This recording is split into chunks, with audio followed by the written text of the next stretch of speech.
Hello and welcome back to the show. It is Christine Jewell. And today I want to share with you guys an interview that I did recently on the Consistency Wins podcast. We had a great discussion, and it is specifically for those of you who feel like you have a lot of fire in your heart for a mission, for a purpose, for a calling, and you maybe feel like you just cannot slow down. You need to push the gas pedal all the way down. You need to always be going. You need to always be performing. You need to always be doing, and you just don't even know how to slow down. So, what does it look like when we actually walk out our faith and have a big mission on our hearts? I thought it was such a great discussion that I wanted to share it with you guys as our audience. So, let's dive in to the conversation. And as always, I love to hear from you guys. I love to hear what comes through. Make sure that you comment if you're watching this on YouTube, and make sure that you send us your reviews if you're listening to this on Spotify, iTunes, or other platforms. Let's dive into the conversation. Best-selling author of Drop the Armor. I mean, just like an incredible human, a great friend of ours, client. Just been, I've had the opportunity to be interviewed on her podcast as well. Thank you so much for giving us your time. Thank you for having me.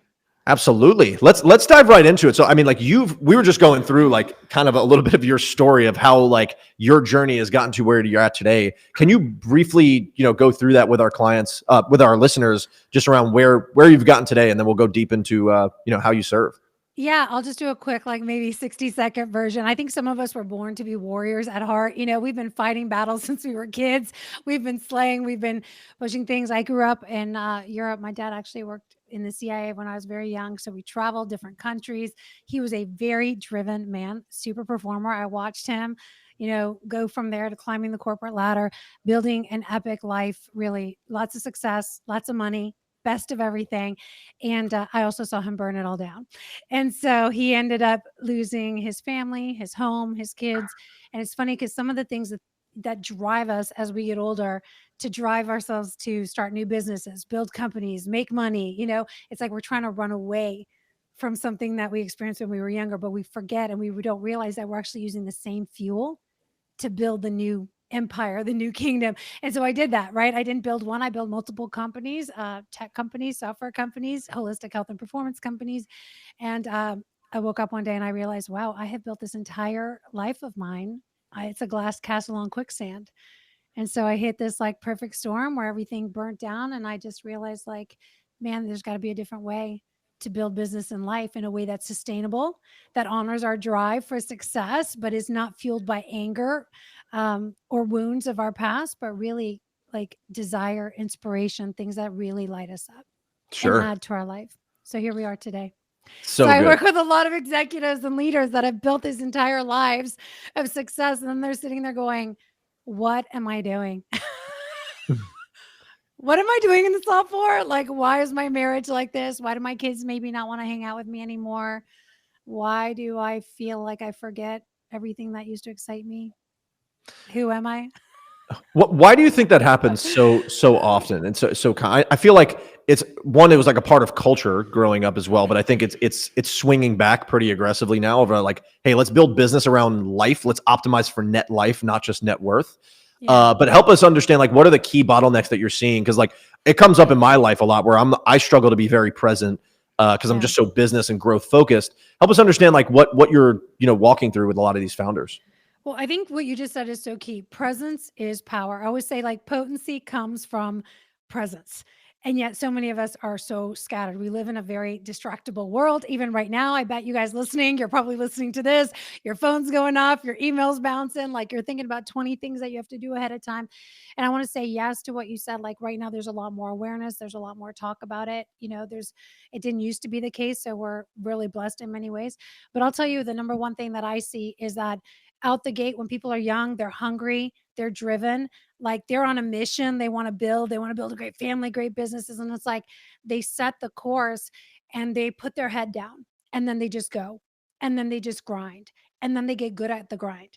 And then their nervous system gets addicted to the grind and it gets addicted to chaos and it gets addicted to, you know, I perform better when my back's up against the wall and I perform better when I constantly have a giant to slay or a mountain to climb, which is like a yes and situation, right? But what happens is they put their head down, they keep going, and then they don't come up. They actually don't come up for air. So what I hear a lot from the people that I work with especially is like, man, we used to be on fire as a couple. Like when we first got together, we knew what we were building, we knew what we were excited. When my team first got together, I had the rock star team, like we were on fire, when I got this business off the ground, but then something happened along the way. And that something that happened is you forgot to take a beat, to slow down, to come up for air, and to reevaluate values, vision, priorities. Like you're not the same person that you were when you first got married. You're not the same person you were when you started your business. Neither one of you or I is the same person we were even a year ago. And you're not working with small companies either, right? These are No. like large 8, 9-figure companies where like on the outer shell, they've attained all of quote unquote success. Yeah. Yeah, shed a little bit more about like what is like a common bottleneck and one of the main things that you're experiencing in the short term when you're onboarding a client, and how you help them see a little bit past that vision. Okay. So first of all, yes, our sweet spot, the people that I work with tend to be running companies that are about 50 to 250 people. So not, still like small enough that they don't have in-house necessarily big learning development teams, but big enough that it's gotten kind of like the ship's got a beast of its own. It's going, the culture's taken over, and now it's like, man, all kinds of people are trying to play captain on the ship. Does that make sense? So by the time people come, it's usually and I don't know if this is your question, Anthony, but it's really like what I see is massive relationship issues. And relationship issues, usually it's either one of two places. Number one, it's either at home. Like I've been had my head down. I've been working so hard that now like I'm disconnected from my spouse. I'm not really like my kids. A lot of the people I work with now have kids in their teens, college, and now they're like, my kids don't really like want to hang out with me anymore, except for like, yo, I need some cash or like give me a ride somewhere, but they want this because like you've worked so hard to build this life. You've got the money, you've got the stuff, but like now the people that you worked so hard for, like they just don't really want to be around you. Eek, right? And so we seek that kind of division at home or disconnection at home. But here's the thing, that's also we see it exactly the same way in the executive teams. It's almost like a mirror. I always say the bedroom mirrors the boardroom because it's honestly, it's so true that like all of the same stuff that they're experiencing at home is probably happening inside of their executive teams. And so they're just like, how do I get my core team bought in again, getting on the same page again? Like, how do I know who's for me and who's against me? Because by this point, there's been a lot of backstabbing. There's been a lot of people that, get up and leave and take a bunch of business. I mean, if you're in business for any length of time, you're going to have betrayal. If you're married or in a relationship for any length of time, someone's going to do something to disappoint you. I mean, welcome to being a human, But it's really like, how Mhm. do we get in that place of like getting everybody on the ship, looking in the same direction, really connected to the vision? So, um, that's the main point. When you said what's the bottleneck, what do you mean specifically? Give me a I don't know, like what's the Yeah, biggest no, bottleneck to them coming on and getting to work, or what's I think you answered the question really well, but also like I guess it almost feels like that's the symptom. What's the solution to that?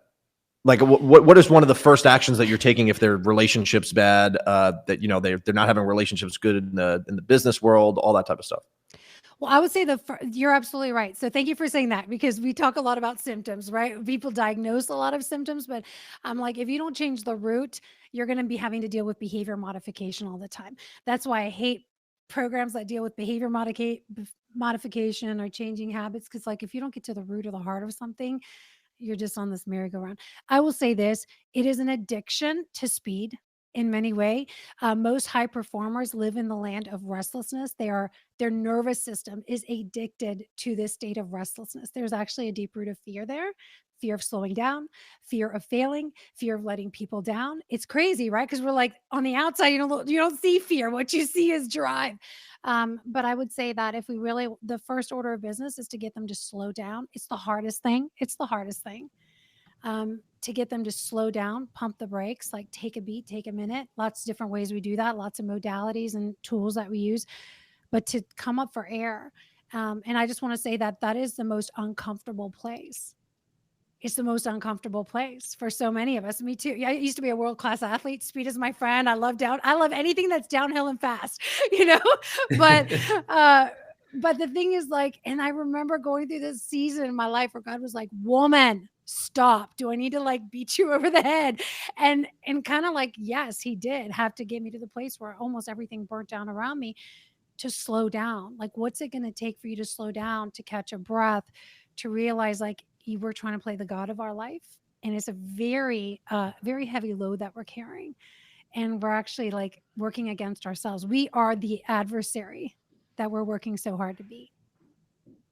Wow. I was gonna say, so the slowing down piece, like how do you slow down? Does something have to blow up in your business or in your life to trigger this, this situation to like because what about the folks where it's like when they go fast, they see these results and things feel really good and maybe that's a lie because underlyingly maybe there's a lack of fulfillment or a lack of whatever. Could you maybe talk more about that piece? Well, Because a like blind spot is like sometimes you're people, going so fast, you miss things, right? When you go so right, fast, it right, feels great. Like I love speed. My daddy taught me I love speed. I remember being a girl and we were in Switzerland and he put me on the luge and we're going down this mountain and I just was like white knuckling, holding on for dear life. Like when I was with dad, I was either going to die or I was going to have the best experience of my life. Probably I felt like it was both, but it was that feeling of always being on the edge. And so it feels so good, but it is an addictive space and we miss things. We miss the most important things. And so to your point, do things need to break down before we get to that place? I will say I don't believe so, but often for many of us, the answer is yes. There is something that happens in the crushing. Now, we can break it down before we have a breakdown. It's just like, will I be the athlete who's willing to go into the locker room after the game and not just run out and want to play, the next bowl game, right. but say, hold on a second, let's look at the plays we just ran. Let's watch the tape. Let's break it down. Did we run the right plays? Where did we miss the mark? Did we have the right people in the right seats? Like when you think of high level athletes, this is what we do, right? And so a lot of the things I tell my clients is like, you need to start looking at yourself as a high performance mental athlete. Athletes, like, how much time I spent on recovery when I was training and winning races all the time? It was like icing, chiropractic, massage, nutrition. Like, there was a lot. And yet sometimes we think, like, well, I'm in the driver's seat, so I just got to drive all the time. It's like, you're really shooting yourself in the foot. And so what Right. if I look at myself as a high performance mental athlete, then I need to recover like one. I need to train like one. I need to plan like one. And so there's a lot that I say about this, but I do want to say this. This is a generalization. It might be piss some people off on the show, but I will say that because I coach about 50% men and women, I notice that women are a lot more yielding. They're willing to slow down a bit. I don't know if it's because guys are intuitive too. We got instincts, but there's more of a responsiveness that I found that women are willing to at least slow down a bit, consider, tune in. Where guys, like, I love you guys, but sometimes it's like, I just want to hit you over the head because it's like, you're shooting yourself because you're waiting for that breakdown. So I always ask my clients, what's it going to take? Is it going to Mm. take your marriage falling apart, your cash flow totally drying up, all your key employees leave? Like, do you need to get to that place? And that's an ego thing, that's a pride thing, and pride Well, is a beast. what comes to my head, like what I'm thinking through as I'm listening to you, hearing everything you're saying is like, what does slowing down look like? Because I think there's a lot of people listening to this podcast, myself included, like just being on the show with you. Like, I'm trying to identify right now, like, okay, what are some areas where I should be slowing down? Where are some areas where I'm fine? Like, how do you identify the places where it's time to slow down, and what does slowing down look like? Yeah, that's and to piggyback off, that's such a great question because a lot of people think that like slowing down is like my business has to lose revenue and all those types of things. There's a form of healthy scale that exists. So would definitely love your take on that. Great Yeah, question. that is such a great question. I think we could do an entire show just on that. Of course, I talk a lot about this. I think people think slowing down is like, oh, I need to sit down and meditate for hours a day and like do nothing. And I want to say this: one of the things that I talk about a lot is slow down to speed up. Just slow down so that we can become smoother, more efficient. I talk about flow state a lot, but when I mean, I'm sure you guys have been in flow state. Athletes go in there, musicians drop into flow states, creatives. When you're in that spot where time is actually suspended and it's just It just is. You're just in it, and it's like you lose all track of time. Things are easy. It's effortless. There's a great book called Effortless. It's on my bookshelf here somewhere, but it's, he talks about that, is dropping into that place where you're not the one that's forcing. You're not grinding. It's not constantly the work, right? So slowing down is a bigger concept than just, hey, slow down the pace of where you're going. I think it depends on the season. I want to say this, it depends on the season of life that you're in.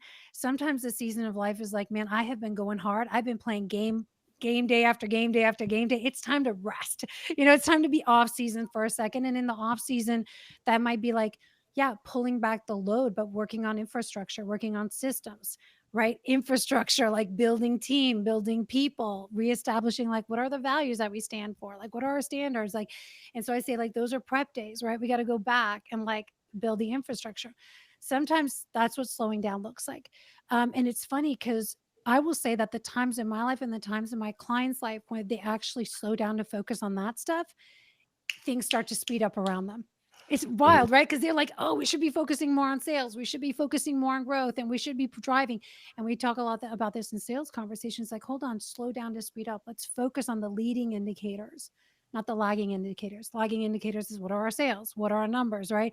But those are lagging, those are the outcomes.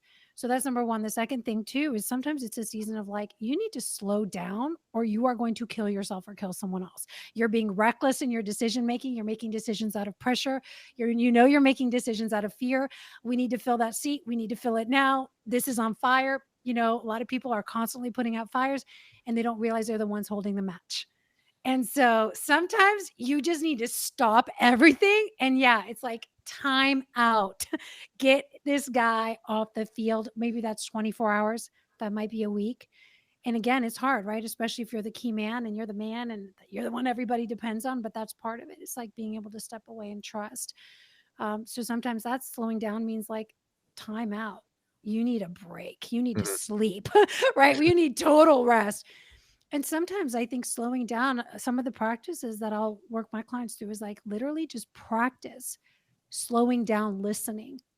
Like as you go through your day, Landon, for the rest of the day, I'm going to challenge you as you listen to me, listen to Antonio, listen to anyone, just slow down your level of listening. Like really be fully present. Even when you respond, slow down the pace of your talking. Walk a little bit slower. And what that does is it pulls you into presence because we all have a pace that we operate in that's in our automatic nervous system. So we think at a certain pace, we talk at a certain pace, we move at a certain pace. So sometimes slowing down is actually about interrupting the familiar pattern. So you can see what was always there, but you've been blind to. You can hear what you needed to hear, but you were deaf to because you were just in this automatic, just going through the motions. So really, I just gave you through, there's a lot of different ways, but it might be like, sometimes it's like, okay, it's date night tonight or meeting days with your staff. I want you to go slow. So Sometimes good. it's like time out. And sometimes it's like, slow down and pay attention to the infrastructure. So good. I feel personally attacked, by the way. Uh, and that's like one of my biggest fears over time, I think, which I've struggled with is just losing momentum, which is what like has scared me from quote unquote slowing down. But when I hear slowing down when you're talking is like the way I conceptualize it is trying to detach from the outcome as much as possible, understanding that like, especially since you're faith-based as well, if you're faith-based, you already know that if you asked, it's already given to you. So stop trying to speed up the deadline by forcing it because that's the only way to actually delay the deadline the most. So it's like a perfect example that Len and I have had a lot of awareness around it is this podcast. Everyone that's listening to this podcast, we've been doing this podcast for going on 6 years now, probably done over 500 episodes, and we have paid the least amount of attention to this podcast out of everything we've done in the business world. We've showed up consistently, pun intended, because the name's consistency wins. Yeah. We've built so many relationships, but we've never put a crazy amount of focus into it. And it's yielded the most amount of results in our life because of all the things that has come, simply because we don't care about the outcome. Imagine if you do the You're same not thing when it comes attached to to the revenue, outcome. sales, life in general. That doesn't mean not to put the activity in, but simply just to like stop trying to run an uphill battle forcefully because it's already hard enough. So like, I love thank you that. for sharing what you did. It's And I so want to good. say this too, because yes, yes, yes. And it's funny because you said, I'm afraid I'll lose momentum. Well, the name of our company, we just rebranded recently. and we just relaunched as the Momentum Company. And it's all about slowing down to speed up, being more effective, being more present, being more efficient, because actually that's when you tap into greater momentum. I'm an athlete, so I always think about surfing or waves or skiing on mountains. If you think about like when you're trying to force momentum, it's like you're trying to be the wave. You're trying to be the wave in the ocean instead of learning to ride the wave. What Mm. produces momentum? Your ability to catch the wave and then to ride the wave, to tune in to like, okay, this is the time to start paddling. This is the time to pop up. This is the time to coast. This is how I move in the momentum that's already there. I just got back from skiing in Colorado. Love skiing. Same thing. It's like moguls. We like to ski in the trees. If you are stressing so much about what's coming up and what's in front of me, you're going to hit it. What you look at, you hit. You look at the tree, you're going to hit the tree. I'm a mountain biker. Same things. You look at the log, you're going to go over the log. And it's just like you've got to tune in to the mountain. You've got to tune in to your atmosphere. And know when it's time. You got to be able to tune into the right time to catch the timing, and then you ride the momentum. And So there's a good. time to get in and a time to get out. And I think sometimes we get in and then we're like, we're now white knuckling, holding on. And now it's like, look, you're about to crash because there's a whole bunch of rocks underwater. You needed to pull out sooner. That's the best way I've had somebody conceptualize it. I'm huge with like tangible metaphors, and I I'm a really metaphor like that girl. one a lot. Where does faith come into this? Because I know you had mentioned like at the start of this, you're a faith-based executive coach. How are you implementing biblical principles into your coaching? How is that being responded to for some people that may not be Christians, if they're clients of yours, things like that? Help us understand. Yeah. Well, this is the way I look at it. Again, I love nature. I was just in the mountains. I'm like, I don't know how anyone can look at nature, look at the majesty of our planet and our universe and not realize how much power and awe and wonder there is. And if there is a creator of the universe who does know everything and knows everything in the future and everything in the past, why on earth would I not be consulting the creator of the universe, and everything in it, everything in the earth and the heavens is his. He created everything for a purpose. Just take a look around. There's nothing in creation that doesn't serve a purpose. Every animal, every beast, everything, right? So I'm like, to me, I have roots of Christianity and I would consider myself a Christian. I mean, I love Jesus, but I really have learned to understand what it's like to partner and co-labor with God. And so when I look at it, I'm like, look, that's not my business. It's his business. Like he put me on this planet for a reason. He put gifts and talents inside of me. He already knows the future. He knows the past. He knows every need. Why am I trying to figure this all out by myself? It's insanity. Okay, it's actually insanity to try to do that. And it's really sad that so many of us will go to God or exercise our faith as a last resort. We'll try everything else. We'll try to fix it all ourselves. We'll try to solve it. We'll call everybody. We'll join every mastermind. I've done it. Spent hundreds and hundreds of thousands of dollars, probably over $1 million to be honest at this point. And at the end of the day, it's like, boom, we have access to the one who knows everything, who has every answer. It's like we're so egotistical, And so for me, it's like once I realized, wow, I can actually partner with God and he designed that way. And he actually created the entire system. It's actually rigged in our favor. He wants to bless us. He wants us to prosper. Wealth is a mandate. Multiplication is a mandate, a biblical mandate. It's like we were created in the place of prosperity, in the place of protection, in the place of abundance. It is our nature when we're in union with him. It is not our nature when we're separate from him. And so for me, what I love, I'm so passionate about, I believe that the Bible is the greatest success book ever written. It's the greatest business book. It's like it's got every play for every business decision, who you want to partner with, should you say yes to this, should you invest, like really every answer we need. And I think a lot of people just look at it as like a basic instructions before leaving earth, the Bible, instead of like, this is the constitution of heaven. This is the playbook for life and business. And this is what I tell my daughters is imagine like your dad. You have this like supernatural dad. You can't necessarily see him, but he left you his entire journal, all his thoughts, all his best ideas. He knows like all the ways that you can win at life and all the paths that you should take. And he left you his journal. And you could say, yeah, I'm going to read it. I wonder what he had to say about it. Or you can be like, yeah, I'm going to figure it out on my own. And I think wisdom is earned one of two ways. You either receive it or you earn it the really hard way. You have to have the breakdowns. So that's a long-winded way for me to say, like, look, we have access to the creator of the universe and everything in it, who wants to partner with us, who designed us for partnership, who designed us to multiply, who designed us to be blessed, who's already given us the playbook. Why are we not going there first? And what is so freeing is that when we actually put things back in the right order, because God is a God of order and process. I love order and processes and systems. I mean, look at the universe. It's very organized, okay? It looks like chaos, but it's very organized.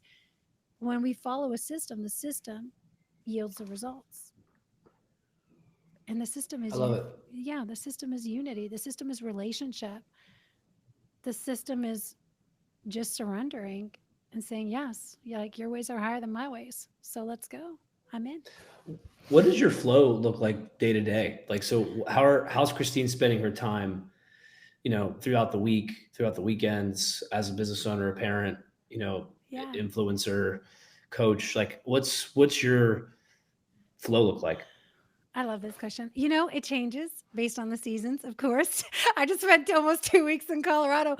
But I think it's important that when we answer this question for people listening, that it's not like you don't have to emulate someone else's flow, because we're all so different. We have optimal times that we perform best. And this is also something that I train, is like my husband, he's great from 5 to 10 a.m. He sucks in the afternoon, like he just is not, his brain shuts off at like 2 o'clock, where I'm just like turning on at noon. So my flow is I wake up when I'm done resting, which is new, because for many years I was like 5 a.m. club, 4:30. I mean, decades. I was like the one telling everybody, you got to get up. I mean, I used to own a holistic health and performance studio in Toronto. So like, we ran workouts early in the morning. I was at the gym in the morning. Um, but now I realize, after all those years of doing that, that is not the optimal state for my body. So I get up when I'm done sleeping, when my body's done resting. Usually that's around 7:30. And I spend about the first hour in prayer, meditation. I do a lot of recalling of dreams and visions. That's one of the ways that God speaks to me. The Holy Spirit speaks to me. And I'm big on using your nighttime to communicate with God and solve problems. So the first part of my day is really that activation of my body, which usually is a workout. We have a cold plunge and an infrared sauna. Oh, best purchases ever. I believe like everyone should have these things in their house.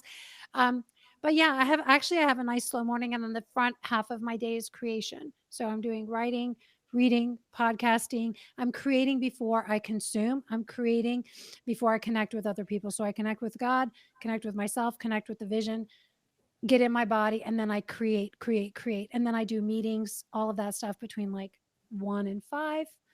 And then at the end of the day, my husband and I, Mark and I, are big on having a recalibration practice at the end of the day. So shifting from work mode into just being able to be in relationship with each other, be a mom, be a wife. So often that's a walk around the block. We have a 3 mile, I call it the block. It's a 3 mile loop, but we'll just go for a walk or sit in the sauna and decompress and then relax. But I'm a creative, so this works for me. I'm all about operating in flow state. And I think I'm a big believer in deep work blocks, getting really clear on what is your ideal schedule look like. When do you operate best? When are you most energized? When do you have the most clarity? Because it's amazing what you can accomplish with 2 or 3 hours of deep work.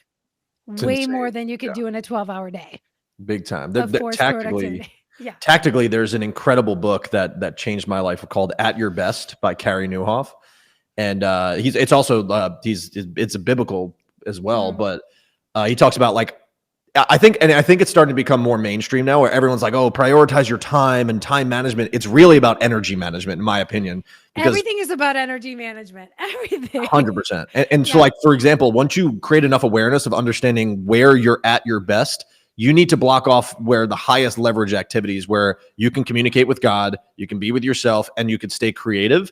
You can be at 60 to 70% when you're in flow in your meetings and still operate really optimally. But the world deserves you at your best when you're creating for them. Correct. So I love what you just explained there in that Yeah. flow, and that takes a lot of reps to figure out too. Oh, totally. And I think, one of the things I hear all the time, especially from men, is I feel like a machine. And in the beginning, it feels good to feel like a machine until it sucks, because you realize, man, if I'm not producing 24/7, I feel like a loser. I feel like I'm failing. Well, you know what? Machines break down.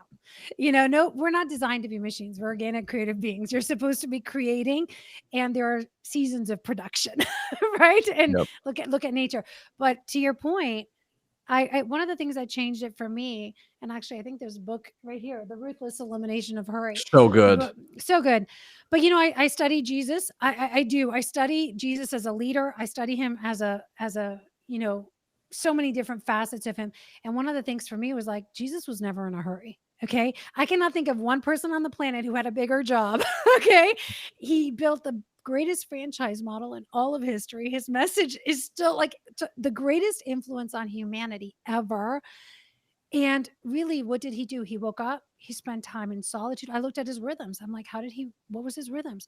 You know what he did? He spent copious amounts of time in solitude and prayer. He only did what the Father said. So for me, every day I ask myself, what is the authorized work you would have of me today? And like that's how Kairos time works. That's how heavenly time works. Is there's an appointed time for an appointed thing and an appointed moment, and that's it. And so this idea that I'm supposed to be doing it all, it's Chronos time. Chronos was the Greek god of destruction. I don't run by chronological time, even though we're in this realm. I don't know if this is kind of like offshoot, but when we think about that, it's like, okay, Lord, you put me in this moment. Who are you going to send my way? What is the one thing, the authorized work you have of me today? And that's what Jesus did. I only do what the Father tells me to do. And he spent a lot of time with his core 3 and his core 12, right? His unit. He would spend a lot of time in fellowship and community. And I love that. So for me, I'm like, I want that rhythm. Mhm. And if I'm called to be like Jesus, then I'm going to follow his rhythm. So good. I just had to write that down. Like Jesus was never in a hurry. So simple, but so profound at He the was same time. never in a hurry. I don't Yep. know if y'all can find it in the gospel anywhere where Yep. Jesus was like, we're running out of time. We got to get going. In fact, he was always telling them, calm down, slow down, be here Yep. now, Have you a in little a day faith? and age in a day and age where we're just so used to getting things right away, Yeah. every facet of our lives, like it's almost becoming this ingrained culture. It's not becoming, it is almost a part of the culture of just immediate gratification of Instant every angle gratification. possible. Talk about being totally in the flesh too. Like that is when God talks about the flesh, or the Word of God talks about the flesh. It's like I want it now. I want it in 3 seconds or less. And there's something beautiful that happens in our character when we're waiting. Mhm. Who are we while we're waiting for something? How are we when we're waiting for something? Waiting reveals so much about our character, really. It reveals what we believe about ourselves. It reveals what we believe about God. And I just want to say this last thing is like, I wrote this down this morning, but transformation is all about seeds. So many of us want growth. We want transformation in our life and our business, but transformation comes from seed. And we're so focused on outcomes instead of the seed. Like, let me plant seeds and let the seed do what the seed does. My job is to plant seeds of relationship, plant seeds of value, plant seeds of connection. Like, let me be in the seed planting business, because seeds are designed to sprout, each one in its due time, and they all grow at different rates. So it's like plant seeds, water the seeds, nourish them. But like you standing over it, pouring more fertilizer on things, sometimes burns it Right. out and nothing grows. Right. So I did have a question on this whole concept, because my biggest takeaways is like reminders to like slow down, don't be as in a hurry. But how do you also not confuse that with being lazy or like laziness? So like for someone listening to this podcast, hearing like, okay, I need to slow down, I need to check myself a little bit, let things kind of happen in a flow state. Where do you draw the line of like, okay, you're just being lazy and burying your head in the sand, to what we're talking about? I love this question, Landon. And here's what I'm going to say to this. The more you are dialed inward, not outward, the more you are plugged inward, not plugged into everything else. You're always plugged into everything else. The more tuned in you are to when it's time to go, when it's time to slow down, when it's time to stop, because you can hear, you can discern, right? There's a knowing that happens. I think so many people are so plugged in to, okay, this podcast is telling me to do this. My text is my iPhone's going off, or my Apple Watch is going off. And it's like they're so connected to everything else, which means you're so disconnected to yourself. You can't hear the Holy Spirit. You can't hear God. You don't trust your own gut instincts. You don't even know if your intuition is right or wrong. You don't trust yourself. Let's be honest. Let's be honest. You don't trust yourself. So you're asking everybody else, and you're questioning. And so this is again part of this slowing down, is when we slow down and unplug. How about having some technology-free nights and just tuning into your body? Like, when does my body actually need rest right now? Not another glass of wine, Mhm. right? Does my body actually just want connection? And that's why I'm going to social media again. Like, maybe I can just take a minute to connect with myself, connect with my kid, or connect with my mom, or whoever, like, right, whatever. It's like we don't stop to ask ourselves, what do I actually need that I'm going to satisfy or pacify? And so, to answer your question, I think that you get that awareness when you slow down. It's a muscle that has to be developed over time to tune inward, to be able to know. Because again, that's what flow state is. How do you know when it's time, to turn or to navigate the wave or the mountain differently? You just know. You can feel the mountain. You can feel it in your body because you're listening. You're not just talking all the time. You're not just going all the time. You're listening. So good. So good. Christine, you're incredible. You're the best. How can our listeners connect with you? How can people learn more about you, hear your podcast, hire you potentially, all that good stuff? Yes, for sure. You guys can check me out on Breaking Chains podcast.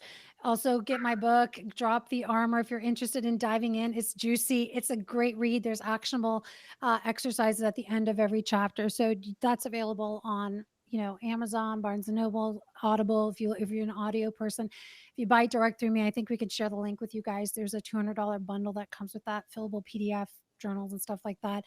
Um, but I think that that's a great place. And if people want to explore the book, I'll give you a link to where they can download the first chapter or two for free, called The Perfect Storm.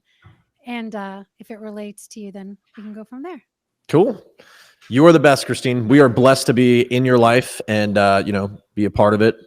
Can't wait to see all the growth. We're gonna have to do a part 2 because there's a lot we got to cover too. So thank you so much for your time. Thanks for having me, guys.